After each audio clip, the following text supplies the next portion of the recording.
ইন্নান নাবিয়্যা সাল্লাল্লাহু আলাইহি ওয়াসাল্লাম ইয়াওমান মাররা আলা কবরাইনি ফায়াকুল, একদিন আল্লাহর রাসূল সাল্লাল্লাহু আলাইহি ওয়াসাল্লাম দুটি কবরের পাশ দিয়ে যাচ্ছিলেন।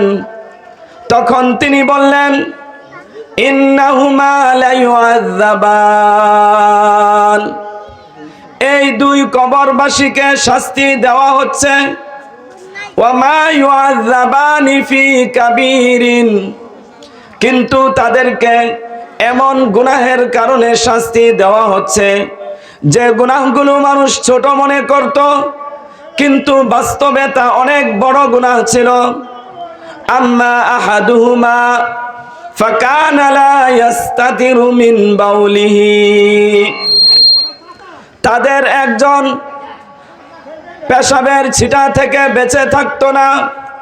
ওয়া আম্মাল আখার ফাকানা ইয়ামশি বিন্নামিমা, আর অপরজন চুগলখড়ি করত, অর্থাৎ একজনের কথা আরেকজনের কাছে বলে ঝগড়া বাজাতো।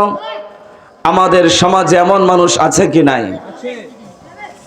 দেখবেন একজনের দোষ আরেকজনের কাছে বলে ঝগড়া বাজায়, কিন্তু একজনের ভালো গুণগুলো আরেকজনের কাছে বলে না, একজনের প্রশংসা আরেকজনের কাছে করে না।